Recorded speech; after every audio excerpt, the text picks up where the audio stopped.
A mechanic in Havana named Oscar Rodriguez just dropped a used 1994 Volkswagen Jetta engine into a 1954 Jeep that he cut in half and extended by 18 inches.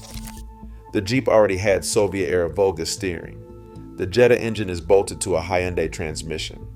The motor mounts were fabricated by hand from raw steel in a garage with a leaking roof. The total cost of the engine swap, including the donor engine, the transmission, the fabrication, and the labor, was roughly $500.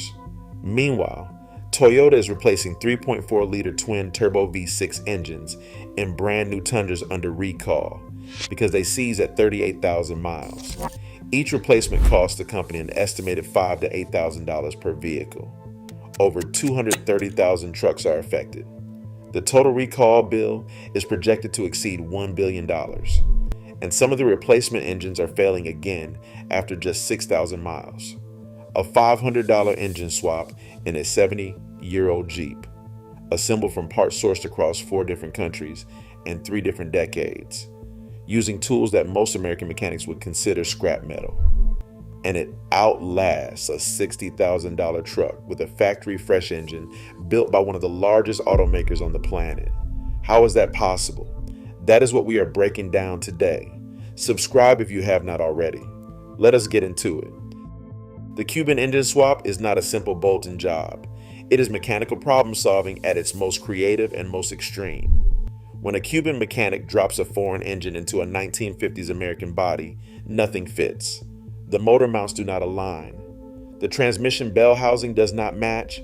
The exhaust routing is wrong. The cooling system plumbing needs to be rerouted. The electrical systems are from different eras and different engineering traditions. Everything has to be adapted, fabricated, or modified by hand. Rodriguez's 1954 Jeep is a perfect case study. He started with a vehicle that no longer had a functional original engine. The original Willys 4-cylinder had been rebuilt so many times over 6 decades that the block was beyond repair. The cylinders were out of round. The crankshaft journals were worn past any usable specification. The head was warped. In the United States, this vehicle would have been parted out or scrapped. In Cuba, it got a new life. He sourced the Jetta engine through Cuba's informal parts network, a supply chain that operates through personal connections, Miami to Havana pipelines run by Cuban-American expatriates, and occasional black market imports through third countries. The engine was used with unknown mileage, but it was a known quantity. Volkswagen's 4-cylinder engines from the 1990s are mechanically simple.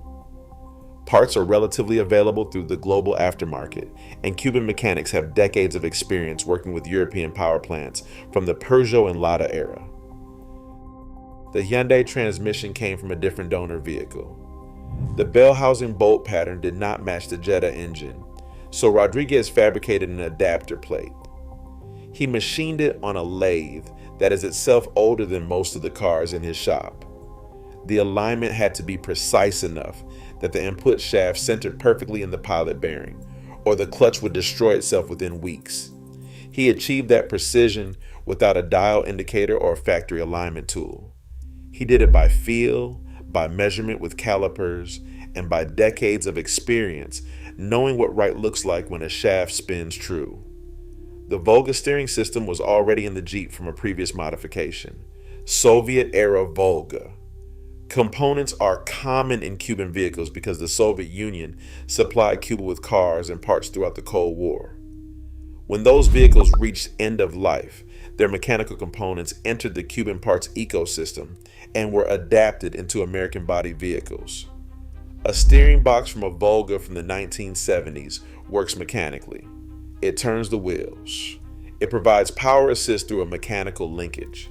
It does not care what body it is mounted in, as long as the mounting points are fabricated correctly.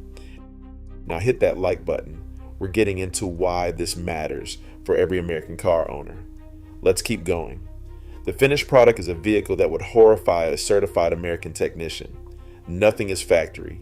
Nothing matches. The engine is German. The transmission is Korean. The steering is Russian. The body is American. The fabricated components are Cuban steel, cut, welded, and machined by hand.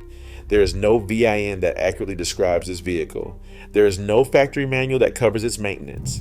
There is no diagnostic computer that can read its systems because it does not have systems in the modern sense.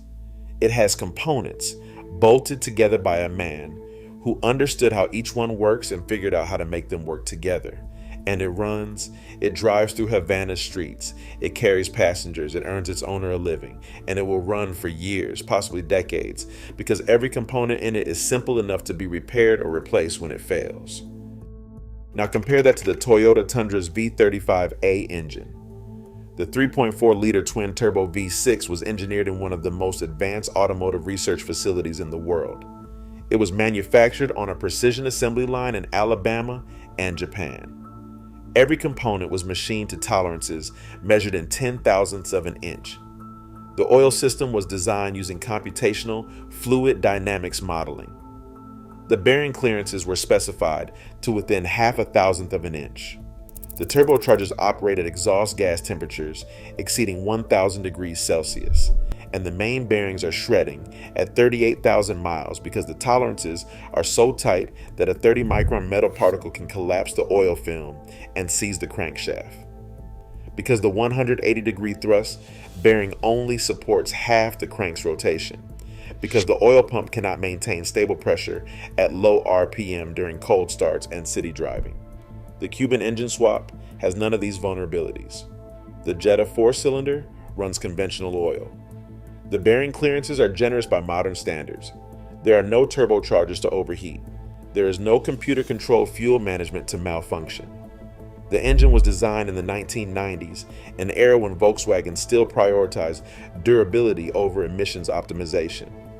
It is slower, less powerful, less fuel efficient, and less refined than the V35A in every measurable way.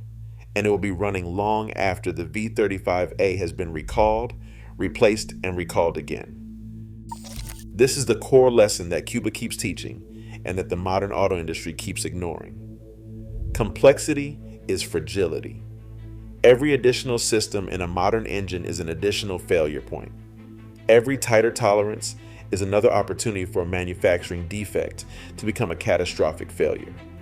Every computer-controlled function is another dependency on software, sensors, and electronic modules that cannot be repaired in the field.